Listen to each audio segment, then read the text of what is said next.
Hi beautiful, and welcome back to my channel.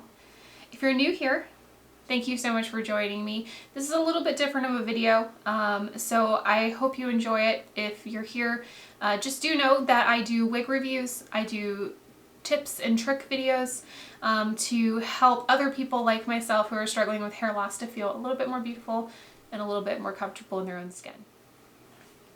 So, like I said, today is not your normal video. Today is just me talking to you guys. I never knew how many people struggled like I do with hair loss. So I just kind of want to tell my story and maybe you'll find some similarities. So, gosh, when I was little, I had really thick hair. My grandmother used to, I remember we were sitting at a parade one time in my hometown in Florida, and she was just like looking at my hair, and there was these gorgeous golden flecks all through my brown hair, and she kept commenting how beautiful it was. I always thought it was kind of an ugly brown, but she loved it and I loved her, so. And then, you know, my mom never wanted to cut my hair. It was gorgeous, it was long, it was curly. I started off with strawberry blonde hair and somehow it turned brown, I don't know. But growing up, I mean, everything seemed normal. I went through high school, no problems, middle school, all that. I got married at a young age. I was 21. Yeah, 21 when I was married. Sorry, it was a while ago. And I went through a really stressful time, and I don't think that I know my hair loss isn't due to stress, but I think it started that way. I went through a really stressful time. I wasn't happy. My husband at the time unfortunately suffered from migraine headaches and also seizures. Because of that, he had a hard time holding down a job. We had to move. We had to really rely on the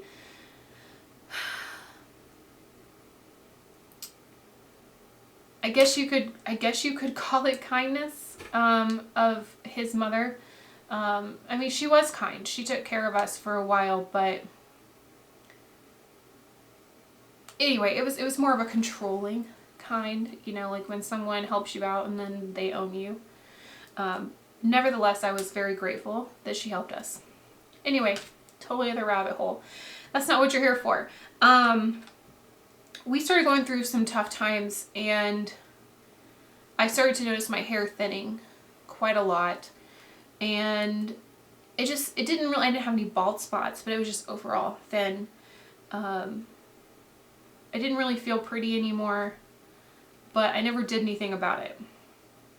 My husband and I ended up getting a divorce after a crazy wild story that I might make another video about in the future. But long story short, there was some abuse on the side of his father, whom we were living with at the time, and his father was abusing his mother and kind of went off his rocker, and he tried to kill her. Luckily, my ex-husband at the time was there and was able to stop him, but unfortunately, his father did die in that scuffle. It was too much. It was too stressful. I knew right then and there, you know, people are dying. This is not for me. I need to get out. So, luckily when all this happened, I was at my parents' house, and my dad and my stepmom at the time went and took me back to Tampa, and we got my stuff and we left. And my hair started to fall out a lot more after that. It was just, everything was so up in the air, and stress, I really think it started from stress. After that, I started to notice that through the anxiety, I started picking at my hair. I would sit at the computer and kind of play with my hair and twirl my fingers, and then I would find like a little strand that didn't feel like all the other strands. It's kind of wiry, and I would pluck that hair. And before I knew it, I had a bald spot on the back of my hair here. So not only was I losing my hair due to stress, I was losing it because I was pulling it out, and I found out later that's a condition called trichotillomania. I stopped eventually. I don't know how I stopped. To me, I wonder sometimes, is it truly trichotillomania if I was able to stop? I don't want to make light of anybody's condition. I know that there's people out there that suffered far worse than I did with that, who have much larger spots and they can't stop themselves. So I very lightly call it trichotillomania. It was a compulsive anxiety that I would pull out my hair. But somehow I was able to stop. I think I stopped because I started finding these little sore spots on my head from when I had pulled the hair out, and it had caused a little sore. And then I would wash my hair and then it would never heal and it was just ugly, and somehow I stopped. Things started getting better then. I went out on my own. I got my divorce. I felt so much better, so much lighter. I started working for a great company. I worked my way up from the bottom. I went through breakups, I went through relationships here and there, but my hair was always in the back of my mind, but the people I had dated had never really mentioned it to me. It wasn't really bad yet. It was just a little bit of thinning right here in the crown. But I was with someone who I really thought, I was like, this is it, I'm gonna marry him. This is my forever. And turns out it wasn't. We were too different. At this time I was trying the Rogaine treatments, and to be completely honest with you, I was not 100% committed. I was not 100% committed to that process of doing it twice a day, every day. It left like this greasy film in my hair. I didn't like it. I had the Rogaine foam. It itched my scalp. I didn't like it. I stopped using it. So me and this particular guy, we broke up and we went our separate ways. And for the first time in my life, I was living on my own. I had never lived on my own before. I was 30, I think 30, or close to it. I think I was 30 or a little over 30 when we split up, and I was on my own. I had always had a roommate or a boyfriend or lived with my parents or my ex-husband. I had never had to do it on my own. And things got a lot worse. I started noticing a lot more hair falling out, and now I had the painful experience of trying to date somebody I never knew, and to find somebody eventually that with hair loss. And that was hard. I tried internet dating, and I'm sure that someone out there has gone through this, but when you're taking your pictures for those internet dating sites and you're trying to get just the right angle, and what I found myself doing was I was cutting off the top of my head in all my pictures, because it was so obvious that I was losing my hair, like especially right in through here. Just, it didn't look good. It looked really bad, and I'm thinking, who the hell is ever going to want me? I started dating someone that I met online from the dating site, and I'll never forget when we first met. He showed up to pick me up, which in hindsight was really dumb to tell someone on the internet where I lived. If you're watching, don't do that. That's so stupid. He showed up to pick me up and his face fell.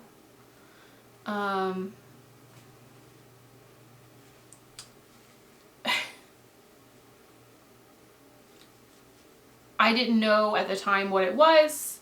I mean, there could have been any number of things that he didn't appreciate. I never catfished somebody. I always had the same pictures up of me that I thought represented who I was. The only thing I didn't do is I tried not to show the top of my head. There was still hair there. It's not like I was completely bald and just didn't tell anyone that. But it was thin. It was really thin. Come to find out, a couple weeks down the road. I mean, he continued to date me, but something just seemed a little wrong. Even on the first date, he's mentioned something about how thin my hair was on top, and I found, like, part of me inside was like, how freaking rude of you to bring that up. But another part of me is like, he's looking for the girl that he wants to be with forever, so, you know, it's a legitimate question, I guess. And I just started telling him I have thin hair. And then he started, you know, like when we would go out, if I tried to wear my hair down, he would try to convince me to put my hair up in a ponytail because it concealed it more that way. I started noticing that he didn't want to bring me around his friends. It hurt. It hurt a lot, and I shouldn't have stayed as long as I did, but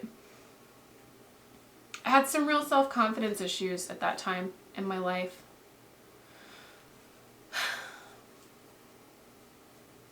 There's something so humiliating when you lose your hair as a woman, and it sounds, even as I say that, I feel so ungrateful to say something like that, because I know people have it way worse than me. I know people are inside, their bodies are failing them, and they're going through all of these medical procedures. I know there's horrible famine and starvation. I know that the world sucks, and my hair is the least of this world's problems. But, you know, it's human, right? To want to be pretty. It's feminine to want to be pretty. You look at pictures online, on TV, and you see these beautiful women with these gorgeous flowing locks and shampoo commercials, and everybody looks so healthy and youthful, and their hair is gorgeous. And I don't even think when I was a kid I had hair like that. And now I'm starting to realize that most of those people are just wearing wigs. If you didn't know that, they are. They're wearing wigs. But I just wanted that so bad. I remember sitting in, you know, go to the hairdresser, and you're looking through that book and you're trying to find out what hairstyle do I want. And I would try and show her, this is what I want. Funny enough, it's a very similar cut to this one, but it never looked like that. It always looked bad. No matter what I did, no matter how much volumizer I put in my hair, no matter how many of those little like hair fibers, no matter what, it never looked good, especially if you were up close. And it destroyed my confidence. I hated what I looked like in the mirror. I was also struggling with my weight. I'm still struggling with my weight, but luckily I've learned to accept myself. But I did not want to look in the mirror. After that, I gave up on dating online. I thought that that's it. I'm gonna be a nun. I'm going to just give up. This is dumb. I still didn't go to the doctor. That's something that really surprised me when I look back on life. Until recently, I never went to get a real diagnosis on what it is that I have wrong with me. And if you are like me and you haven't gone to the doctor yet and you're losing your hair, I urge you to go to the doctor. There are more conditions that cause you to lose your hair than just balding or just stress. There's autoimmune conditions out there. I'm not trying to scare anybody, but it's very important that you get a real diagnosis. Don't just throw Rogaine on your hair and think that call it a day. You might have a very treatable form of alopecia, or you might have a more serious underlying condition. So please get the doctor's help that you need. Don't be like me. Don't be dumb. Anyway, I still hadn't gone to a doctor, and I pretty much gave up. And I just did the best that I could. I played video games. I played a lot of video games. I've always loved video games, but now it was my solace. These are, like, I played online, what they're called MMORPGs, where you talk to other people and you have friends online and they don't have to see you. I pretty much lived there, and I went to work and then I lived there in my little video game world. And I thought, this is my life. I'm going to be a loser who lives on her own and does nothing but play video games because she's too afraid to go out in the real world. I met someone on there. We had been friends for a little while, and someone told me that he had a crush on me. I'm like, you have a crush on me? You saw one picture of me, and okay. It was a cropped picture. You couldn't see the top of my head again. But we started talking, and things seemed really great. We had a lot in common, and he was really nice. So we started doing video chats, and for the first time I really just said, you know what, screw it. If he's gonna run away, he's gonna run away. Might as well show him now before I get too invested. So he lived in Iowa. By the way, I was in Florida and he was in Iowa. So we started doing Skype video chatting and talking to each other in there, and I was still using hair fibers at the time, and most of the time I'd put my hair up in a ponytail, but I wasn't going through major efforts to cover it. Sometimes I wouldn't even do that. He never mentioned it. We continued talking, and then I went to go visit him. Flew from Florida to Iowa, and it was okay.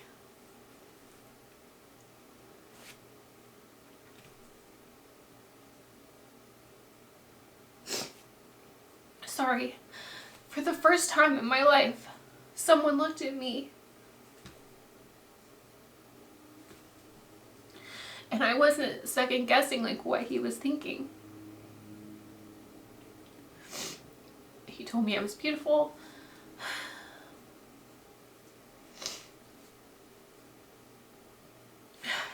Sorry. And I finally got it.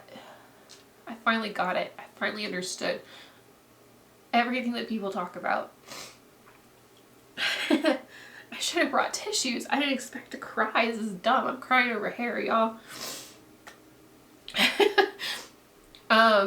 I finally got it, what people talk about, like when you find that person and you don't, it just clicks. Everything just suddenly falls into place. That missing piece. And that's who he was to me. Spoiler alert, we're married. I live in Iowa now, if you didn't already know that. I live in Des Moines, Iowa. Hopefully we move to Florida soon because I'm dying in this cold. But we live in Iowa. We are married, and he supports me, and he doesn't leave me for buying all this hair.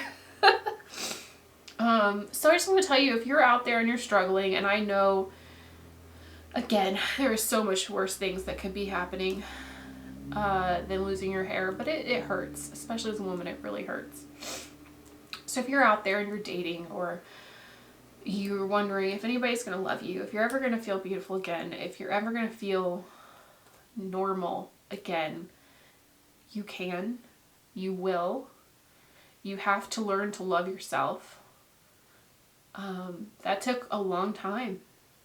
And he helped me figure that out. He helped me to learn to love myself. And I know that not everybody gets that. Sometimes you have to learn to love yourself first. And that's okay. But there is light at the end of that tunnel. I wish I would have found wigs. Oh my gosh, I would have loved to have this hair when I was dating, y'all. Well, I never thought about it. I thought wigs were not for white girls. I mean, I thought that wigs were something you put on for fashion, and the only people that I knew that wore them for fashion were either like the scene kids who went to clubs and wore pink wigs for fun, or African American women. They wore wigs and extensions, or white girls wore extensions, but that wouldn't work for me. I had no idea that there was this entire community of people who were just like me who were losing their hair.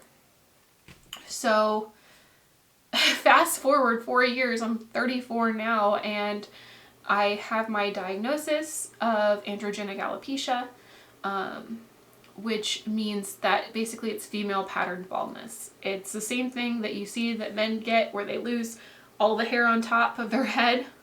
That's androgenic alopecia. And I'm probably going to lose all my hair on top of my head, and I might end up shaving my head. And you know what? That's okay.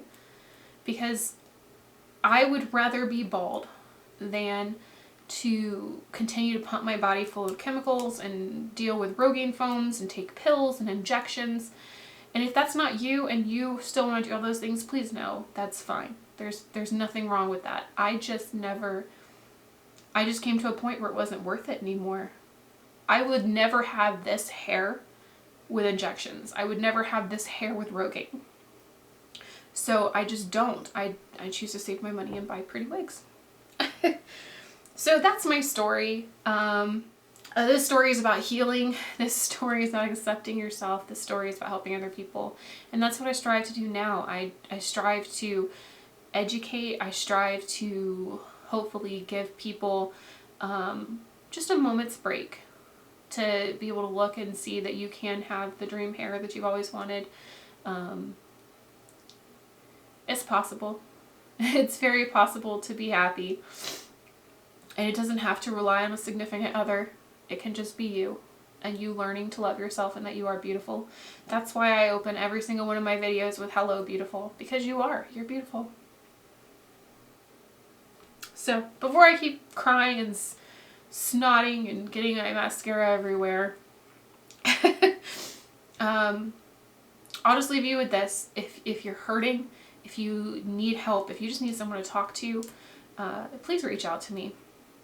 You can find me on Facebook, Trista's Tresses on Facebook, same way that it is in the YouTube channel here.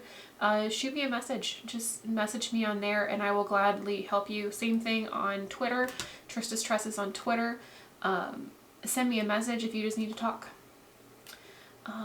So let's end this teary craziness. I am going to have more wig reviews for you guys. I'm going to have more tips and tricks to be able to help you feel your best, to make your wigs last longer, to make them be more secure, to just help you figure out whatever it is you need to figure it out. If you have questions, if you have suggestions, please leave them for me in the comments below. I do read every single comment and I do respond to as many, if not all of them, as I possibly can. If you want to see more fun videos and not me sniveling and crying, please hit that subscribe button. And there is that bell icon as well. So if you want to be notified every time that I do post, please hit that button. But thank you. Thank you for listening to me today. Thank you so much for your love and support, and all your kind words.